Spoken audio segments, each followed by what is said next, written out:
I heard the knife land on the cutting board before I even stepped fully into the kitchen. It wasn't loud, but it cut through the rush of birthday prep like something had shifted off balance. Daniel was at the counter, steadying the board with one hand. His shoulders held a little too still. Ginger and scallions hung in the air, the kind of smell that usually warms a room. That night, it only underlined the tension. I asked if he needed anything, but the question dissolved when Monica walked in. The sound of her heels skidded across the tile, sharp enough to change the temperature of the room. She didn't greet anyone. She just scanned what Daniel was doing, lifted one brow, and let out a breathy, unimpressed laugh. "Oh, that's definitely not how that should look." She leaned a hip against the fridge like she owned the space, eyes running over Daniel's hands as if he were a student in her class. "Are we doing a stir-fry theme tonight? Or is this supposed to be something other than Kung Pao hour?" The room tightened. Even Harold made a small noise behind me, half snort, half approval, one I can't forget no matter how hard I try. Daniel straightened, set the knife aside, and lifted his chin in a way that told me he was done absorbing her little jabs. "That's enough," he said, 3 quiet words that carried more weight than any shout. Monica smirked. "Please. Throwing together takeout dishes doesn't make you—" "Monica, don't," I tried to cut in, but it was already too late. Daniel answered her with a truth that cracked the night open. Daniel's words hit the room like a metal tray dropped in a quiet hallway. Monica froze for half a second, long enough for me to see the flicker of something, ego, shock, insult, before she snapped back into her usual posture. She pushed off the fridge, crossed her arms, and tilted her head as if she couldn't believe he dared speak to her. "Wow," she muttered. "Touchy." No one breathed. The pot behind me kept simmering, the only sound in a kitchen that suddenly felt too small to hold all of us. I looked at Harold, hoping for a sign he understood how far this had gone, but he only shifted his weight and let out another low chuckle. It wasn't loud, but it was enough to make Daniel's jaw set. Emily came in from the dining room, wiping her hands on a towel. She saw Monica blocking the counter, saw Daniel standing rigid and silent, and her face tightened. "What happened?" Monica answered for everyone. "Your husband lost it because I pointed out he's doing something wrong. Again." "That's not what you did," I said quietly. I stepped between them without planning to, palms lifted slightly like I could soften the moment. "You came in here looking for a fight," Monica scoffed. "Please, if you can't handle basic feedback—" Daniel stepped back, away from the stove, away from all of us. He looked at me first, then at Emily, and I could see the moment something in him gave way. "I'm done," he said. "I'm not staying in this house with her." Emily grabbed his arm. Monica smiled like she'd won something. And all I could think was how fast a birthday can curdle. Daniel moved toward the doorway, but Emily held on to him just long enough for me to see fear break through her anger. She wasn't scared of him. She was scared of what this moment would do to all of us. Monica shifted her stance, legs crossed at the ankle, like she was settling in to enjoy a spectacle.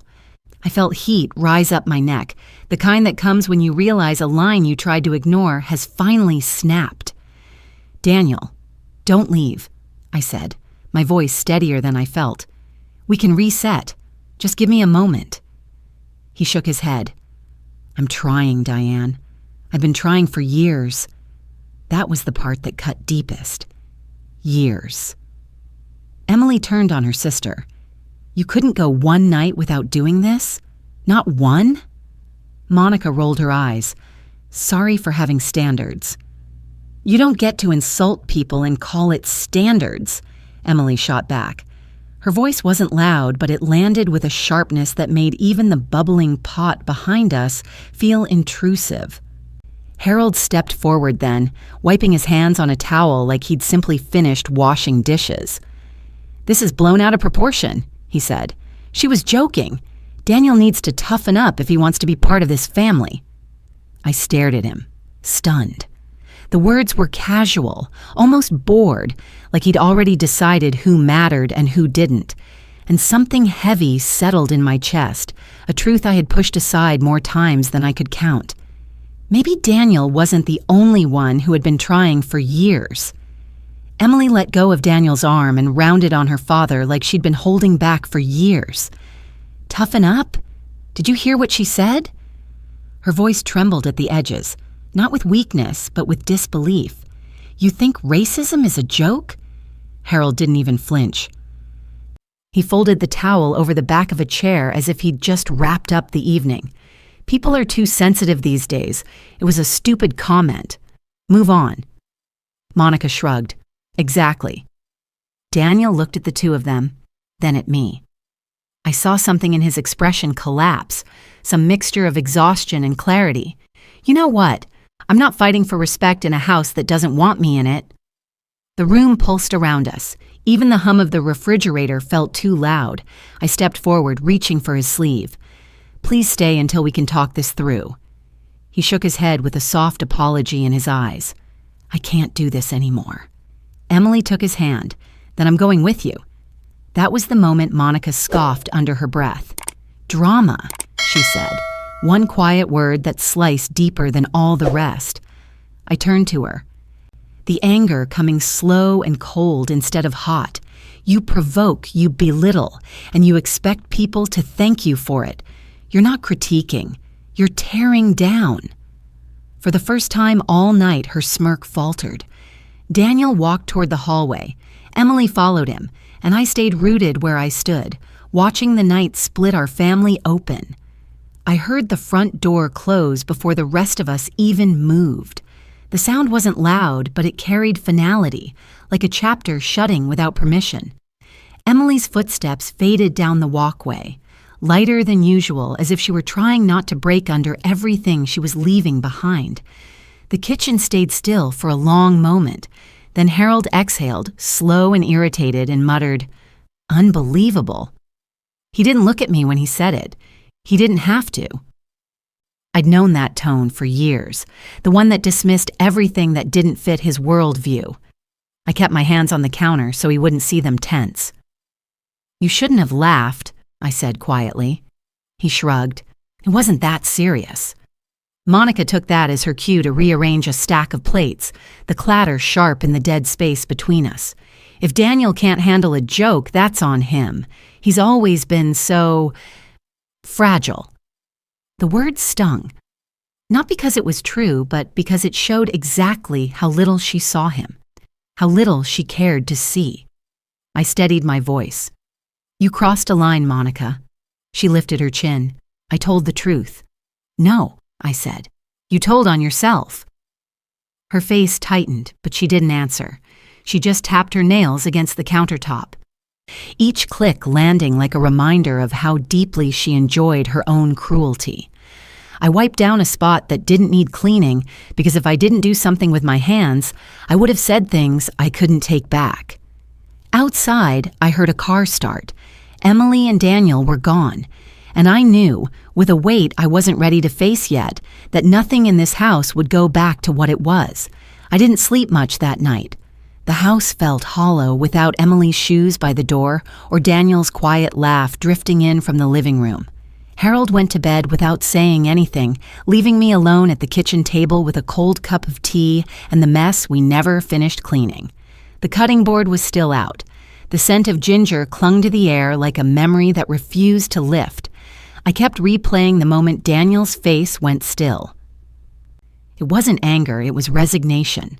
The kind a person shows when they've carried themselves with grace for too long, hoping someone would meet them halfway. By morning, Harold was already pacing, annoyed that Emily hadn't called.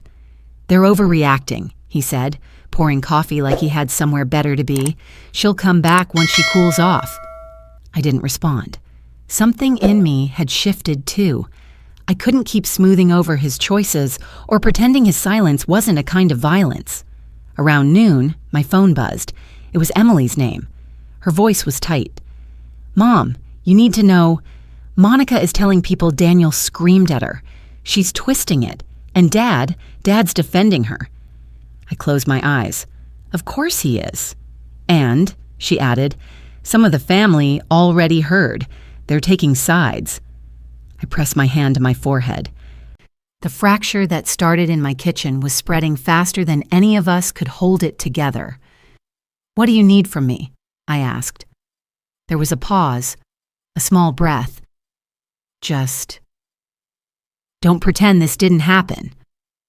I looked around the kitchen, still frozen in last night's chaos, and understood exactly what she meant.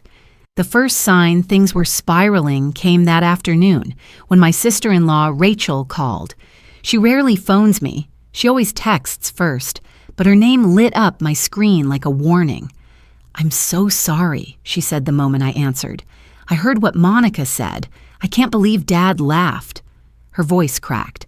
Rachel had always tried to keep peace, even when peace cost her more than anyone saw. "It's a mess," I said. "Emily and Daniel left last night." "I know. They called me this morning." "Mom, Monica is telling everyone Daniel blew up on her for no reason. Some people are repeating it like it's the only version." I rubbed my temple. "She doesn't understand the damage she does." Rachel hesitated. "I think she does. I think she counts on it." Before I could respond, a notification pinged, then another, then 3 more in quick bursts. My family group chat, usually quiet unless someone has a birthday, was exploding. Someone had posted a link, a forum thread. I didn't recognize the site at first, but I saw Daniel's initials. The story was unmistakable. Someone, one of Emily's cousins, I would later find out, had found his post and plastered it across Facebook. "Oh God," I whispered. Rachel exhaled sharply. "It's everywhere now. Dad's already in there defending Monica. Uncle Steve is arguing with him. People are picking sides." I stood up from the kitchen table, the chair legs scraping loud against the tile. The sound startled me. "How bad is it?" I asked. Rachel's silence told me everything. "It's bad," she finally said, "and it's not slowing down." By evening, my phone wouldn't stop vibrating. Every few seconds, another argument, another comment, another relative dragging someone into the storm. I turned the volume off, but the silence only made the tension louder. Harold sat in his recliner, scrolling through his own feed with a grin that made my stomach twist. "Looks like people finally see how dramatic Daniel is," he said without looking up. I stared at him. The man I married was still sitting there, but I couldn't find the person I once recognized inside him. "You're proud of this?" I asked. He shrugged. "Truth is truth." "No," I said. "This is cruelty, and you're choosing it." He made a dismissive sound and kept scrolling. I stepped into the hallway to catch my breath, but the phone buzzed again. A new message, not from family this time, from Emily.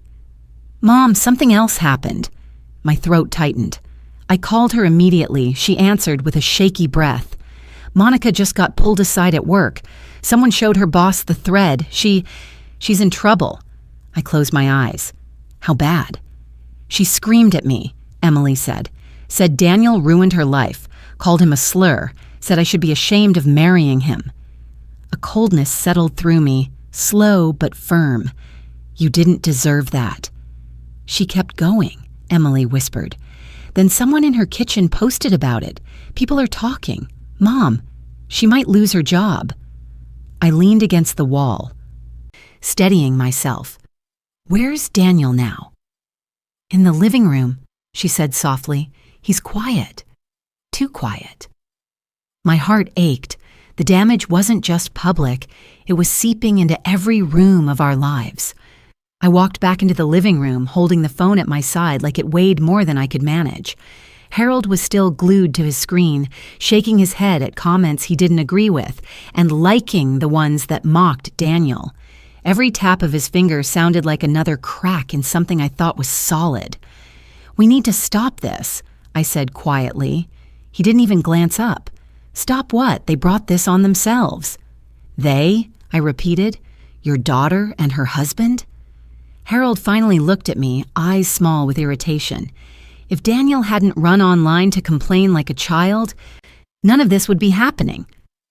I felt a pulse of heat in my cheeks. He went online because no one here protected him. Something flickered across his face. Annoyance, not understanding. I'm not getting pulled into your guilt trip. I walked away before I said something I'd regret. In the kitchen, I braced my palms on the counter. The cutting board was still out. Daniel's careful prep work still resting there, untouched. It made my chest tighten.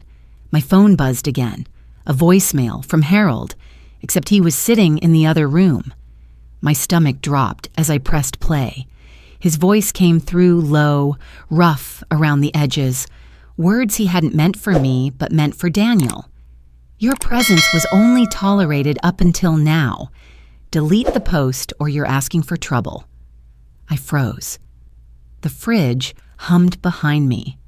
The house suddenly felt unfamiliar. Harold hadn't just chosen a side.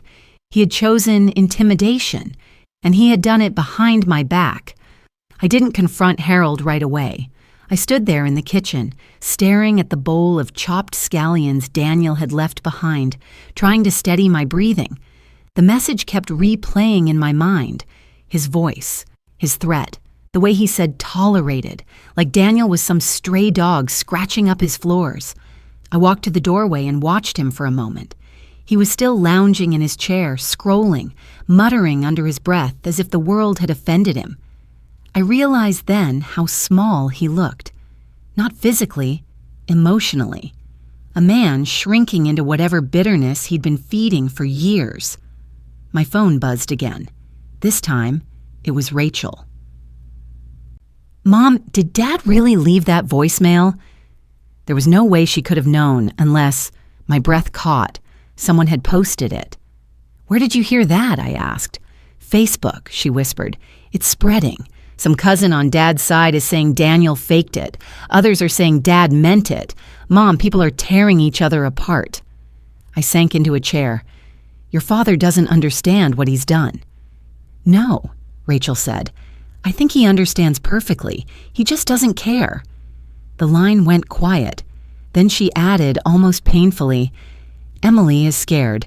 She asked if you're safe." I looked toward the living room where Harold sat, jaw tight as he typed something into a comment thread. The glow of the screen lit his face in a way that made him look like a stranger. "I'm fine," I said. "But things can't stay like this." The house creaked as if agreeing. Something irreversible had started, and the walls felt it before we did. Night settled heavy over the house, the kind of silence that presses against your ribs. I tried to keep myself busy, folding laundry that didn't need folding, wiping down a counter already clean, but my thoughts kept circling the same fear. If Harold could speak that way in a voicemail, what else was he capable of when cornered? Around 9, headlights swept across the living room wall. A car door shut, then another. For one hopeful second, I thought Emily and Daniel had come home to talk. But when I opened the door, it was Monica. Her makeup was smudged, her hair pulled back in a hasty knot. She looked furious and undone in a way I'd never seen. She brushed past me without waiting for an invitation. "Mom," she snapped, "I need to talk to Dad." "He's in the living room," I said, but she was already storming through the house like a fire looking for dry wood. I followed her in. Harold looked up, startled by the speed she came at him. "What now?" he asked. She threw her purse down, the thud loud enough to make the picture frames rattle. "They demoted me," she said, voice cracking on the last word. "I got pulled into the office and they said my behavior reflects badly on the restaurant. Someone showed them the thread, the comments, everything." Harold sat up straighter. "They can't do that. You tell them." "They already did," she snapped, "and they might fire me next." Her chest hitched. Her anger wasn't just loud, it was scared. For the first time in years, Monica looked less like a bully and more like someone whose world was slipping out from under her. Harold stood up as if the force of her panic somehow proved his point. "This is what happens when people can't take a joke," he said. "We'll fix it. I'll talk to someone. They can't punish you for telling the truth." Monica let out a harsh laugh, one without any humor. "Dad, you don't get it. They don't care about your version of the truth. They care about the fact that half the kitchen thinks I'm a racist now." He stiffened. "Well, that's ridiculous." "Is it?" she shot back. They're sending me dishes late on purpose, pretending they didn't hear me. I can't get anything out of the pit. People I trained won't even look at me." Her voice wavered. "Do you know how humiliating that is?" I watched her carefully. Beneath the fury was something rawer, shame she didn't know how to hold. "Monica," I said gently, "actions have consequences." She spun on me. "Don't start with me. I didn't do anything wrong." "You hurt someone," I said, "and you kept doing it." Her eyes flashed. "Daniel ruined my career." "No," I replied softly. "You did that." The room went still. Even Harold's bluster faltered. Monica's breathing grew sharp, shallow. "I'm losing everything because of him," she said. "And Emily told me to go to hell. She chose him over her own family." "She chose what was right," I said. Monica grabbed her purse again, fingers trembling. "You don't get to judge me, either of you." She stormed toward the door, but not before I noticed something in her expression. Fear, yes, but also the realization that the ground she'd stood on for years was no longer solid, and she had no idea how to survive without it. Monica slammed the front door behind her, and the echo lingered long after her footsteps faded down the walkway. Harold paced in tight circles, muttering under his breath, angrier at the fallout than at the cruelty that started it. "She'll sue," he said. "She should. This is discrimination. This is political correctness gone insane." I leaned against the wall. She wasn't punished for politics. She was punished for what she chose to say.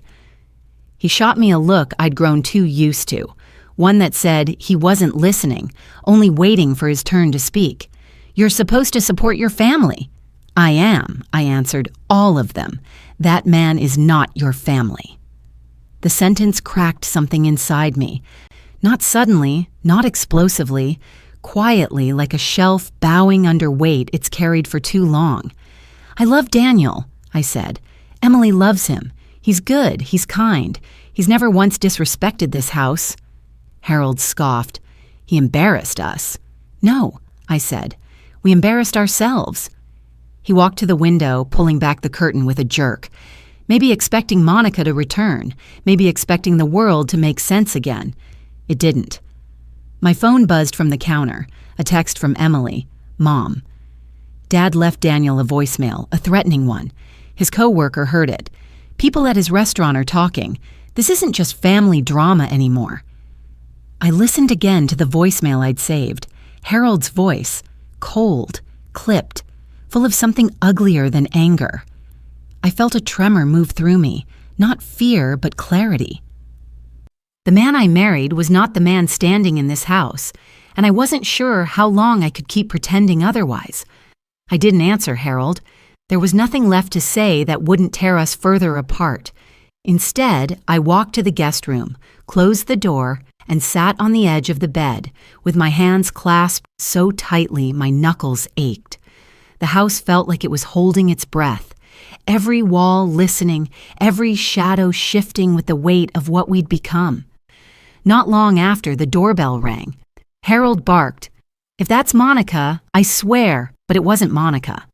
When I opened the door, Emily stood there with 2 overnight bags and a look I hadn't seen on her face since she was a little girl. Frightened, determined, holding herself together by threads. "Mom," she whispered, stepping inside. I didn't know where else to go. I pulled her into my arms, and for a moment, neither of us spoke. Her shoulders shook once, then steadied. When she let go, Daniel was behind her, carrying another bag. He gave me a small, apologetic nod. "Are you both safe?" I asked. Daniel hesitated. "We will be." Harold appeared in the hallway. "What is this?" he demanded. Emily stiffened. "We're staying here." "No, you're not," he said. "Not until he deletes that post." Daniel didn't react, not outwardly, but I saw the way his spine straightened, the way he braced himself quietly, like he'd learned to do his entire life. Emily stepped between them. "Dad, stop. I won't have him bringing trouble into this house." "This house?" Emily repeated. "You threatened him. You embarrassed yourself." And now you want to pretend you're protecting us? Harold's face reddened.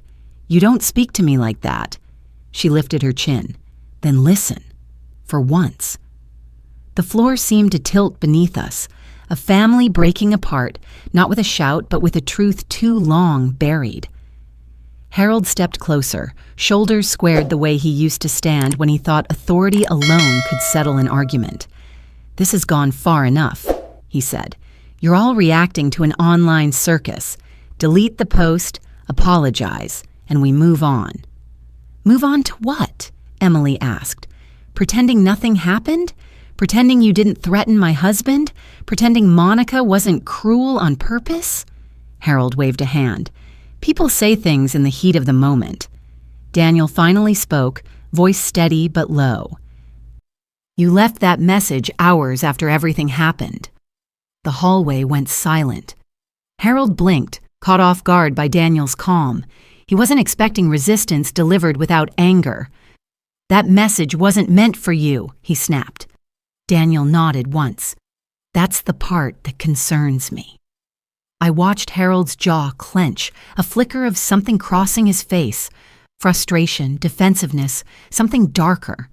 He opened his mouth to fire back, but I stepped closer before he could. Harold, I said, listen to yourself. He glared at me. Don't start. No, I said, softer but firmer than I expected. You need to hear this.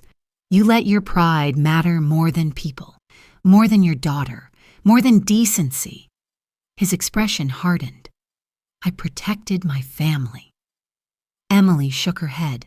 You protected Monica's ego. Daniel looked at the floor, then at me.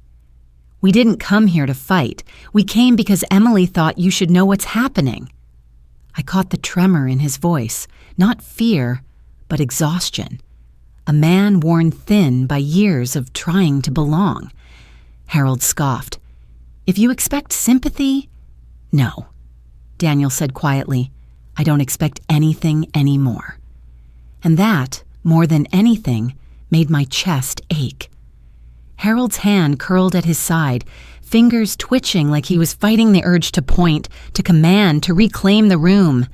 If you're done playing the victim, he said, you can leave. Both of you. Emily stepped closer to Daniel, her face tightening. We're not leaving, Dad. Yes, Harold said, you are. Something cold slid down my spine. It wasn't the volume. He wasn't shouting. It was the certainty, the entitlement. As if his word alone could push his own daughter out the door. I moved beside Emily. They stay, I said. He turned to me slowly, disbelief spreading across his face like I'd spoken in another language. You're choosing him over your own blood? I'm choosing decency, I said, and truth. That's rich, he spat. You've always been soft. Maybe, I said, but softness isn't what destroyed this family. Daniel shifted as if to step between us, but Emily reached for his hand. Mom's right, she said. Then she looked at Harold, her voice breaking only once. You pushed us out long before tonight. Harold barked a short, humorless laugh. You think you can shame me? No, she said. I think you already did that yourself. His face darkened. I won't be spoken to in my own house like this. Daniel's voice came quiet, gentle even. Then try listening. Harold jerked as if struck. He opened his mouth, ready to lash out, but for the first time, nothing came. Not a word, not a breath. Silence filled the hallway, a silence that felt like truth settling in, too heavy to ignore.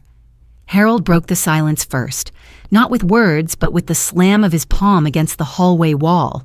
The sound cracked through the house, sharp enough to make Emily flinch. Daniel instinctively shifted in front of her, not aggressively, just protectively. A quiet, human reflex. Harold pointed at him. Get out. I've had enough of this. No, I said before Daniel could respond. You don't get to exile people just because they refuse to bow to you. He turned on me, eyes burning with that familiar self-righteousness. Everything was fine until he came along. Emily let out a choked laugh. Dad, nothing has been fine for years. That pushed him over. He stepped toward her, chest puffed, voice rising. "I raised you better than this." "You raised me to tolerate disrespect," she said, her voice trembling but steady. "And I'm done." I could see Harold searching for something. Authority, dominance, even logic, but finding nothing that could hold up under the weight of the moment. The veneer he carried for decades was cracking apart, and he knew it. Then his phone buzzed. He glanced down. The color drained from his face. He swiped the screen, stared, swiped again, jaw tightening with every passing second. "What is it?" I asked. He didn't answer, so I stepped closer. "Harold?" He finally looked up, expression twisted in disbelief. "It's on my Facebook," he said. "The voicemail. Someone posted the voicemail." Emily's breath hitched. Daniel closed his eyes. I felt the floor steady beneath me in a strange, terrible way. The truth had left the walls of our home, and it was no longer ours to contain. Harold kept staring at the screen like it might change if he glared hard enough. His thumb trembled over the phone, hovering, retreating, hovering again. For years, he'd controlled every conversation in this family. By volume, by certainty, by sheer force of will. But now the world was talking back, and he couldn't shout it down. Emily stepped closer, voice soft but sharp around the edges. "What does it say?" He didn't answer, so Daniel did. "It says exactly what he said to me." Harold snapped his head up. "Someone edited it." "No," I said quietly.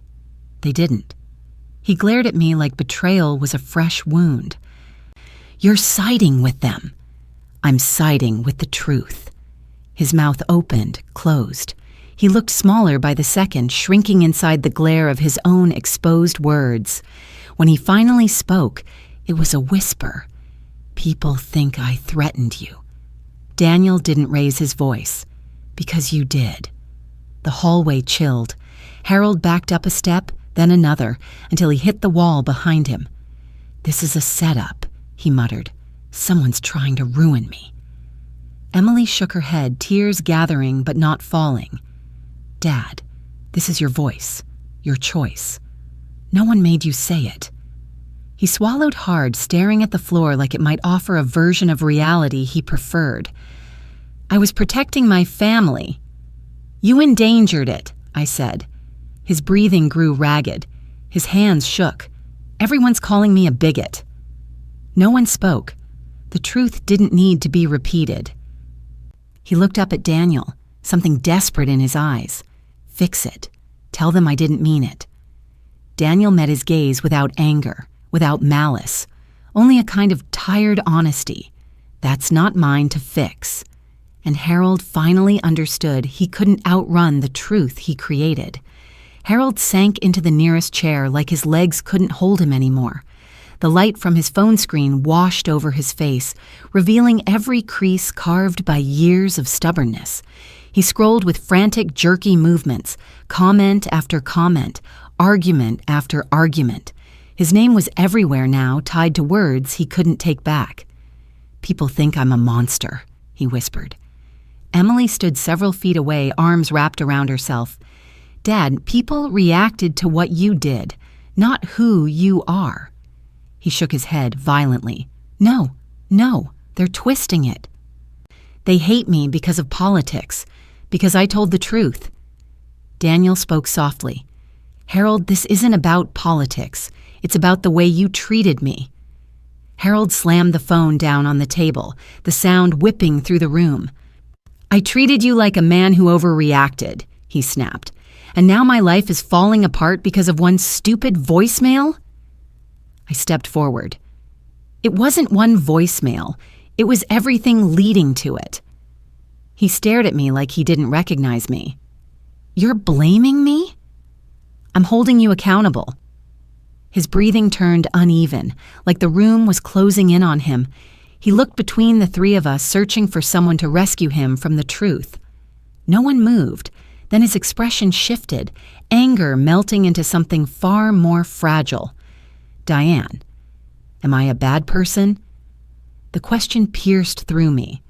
Not because of its vulnerability, because it came too late. Before I could answer, a sharp knock hit the front door. 3 quick raps. Urgent.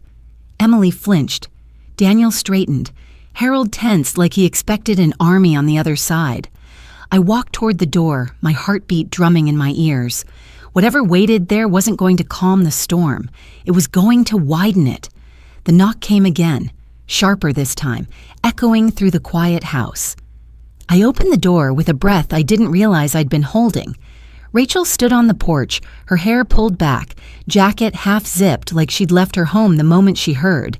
She brushed past me before I could say her name, eyes scanning the room until they landed on Harold. "You need to stop," she said, voice cracking with urgency. "Right now." Harold stiffened. "What are you talking about?" Rachel held up her phone, screen glowing with the chaos of our family thread. "This isn't just an argument anymore. Dad, people are talking about police involvement. Someone called Grandma. She's crying. Aunt Louise is threatening to block half the family, and Uncle Mike," her voice faltered, "he said he's done with all of us." Harold snatched his phone off the table. "They're overreacting. They always overreact." "No," Rachel said, stepping closer. "They're reacting to you, to Monica, to everything this started." Emily's voice dropped to a whisper. "The whole extended family knows." Rachel turned to Daniel. "And some of them want to reach out to your restaurant. They think you humiliated Dad publicly." Daniel stayed still, hands folded in front of him, calm in a way that made the room tilt. "I didn't name anyone." "That doesn't matter to them," Rachel said.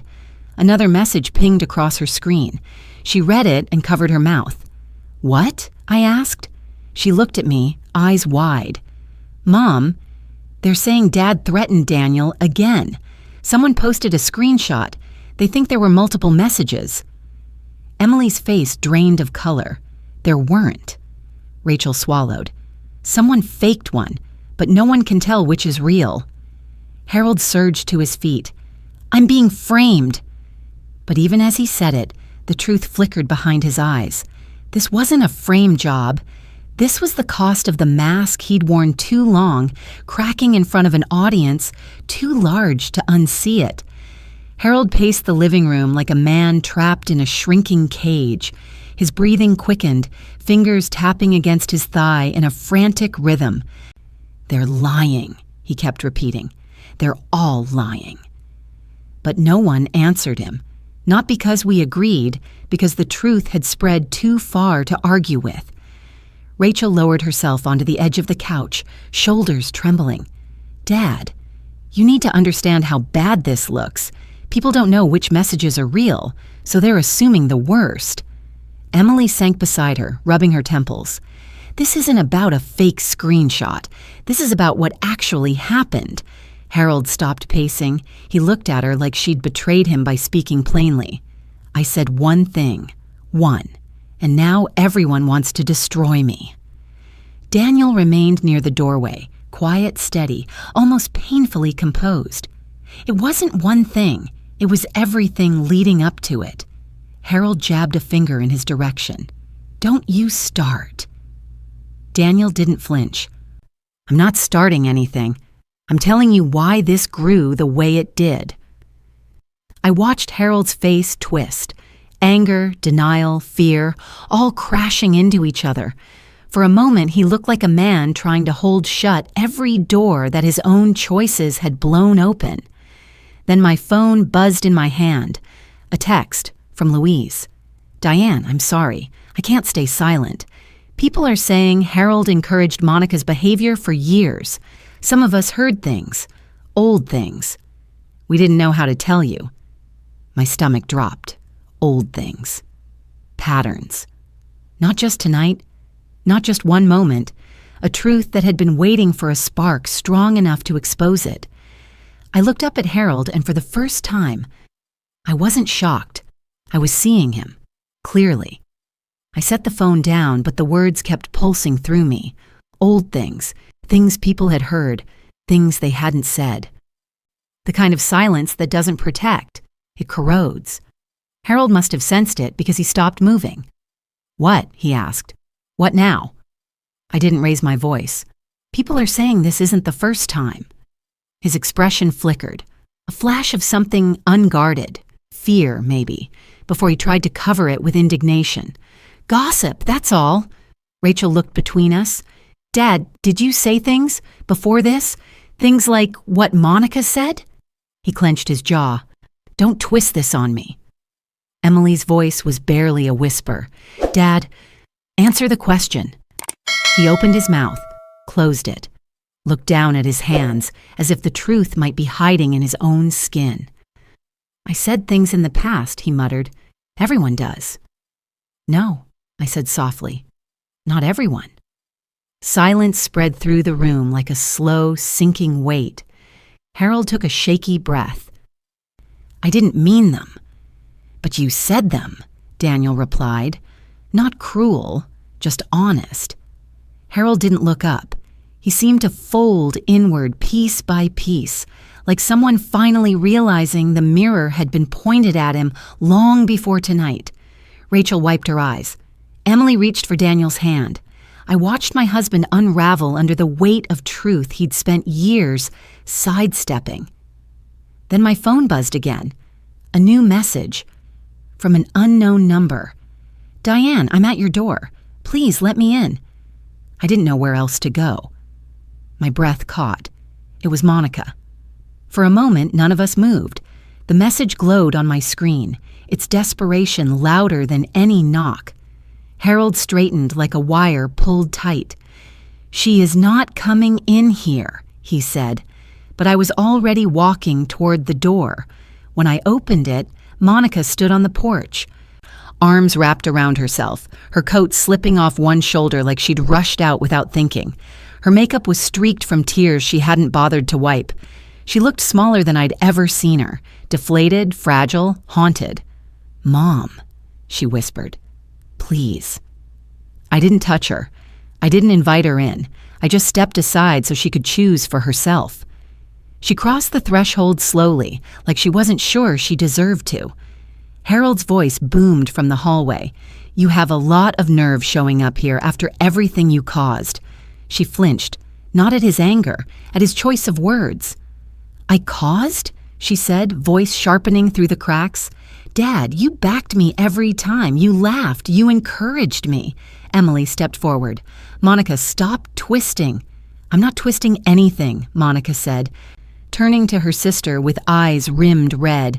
He told me I was right every time I mocked Daniel, every time I made a joke, every time I crossed a line. He told me I was brave for not being sensitive. Harold's face went pale. You're lying. No, I said, my voice low. She isn't. Monica swallowed hard. The restaurant is letting me go tomorrow. Word spread. No one will work with me. I don't know what to do. Daniel stood still. No gloating, no anger, just a quiet sadness for what couldn't be undone. Monica looked at him then, her face crumpling. I didn't mean for it to go this far. Daniel didn't speak. Some wounds don't respond to apologies that arrive years late. Monica sank onto the edge of the couch, elbows on her knees, hands pressed over her mouth.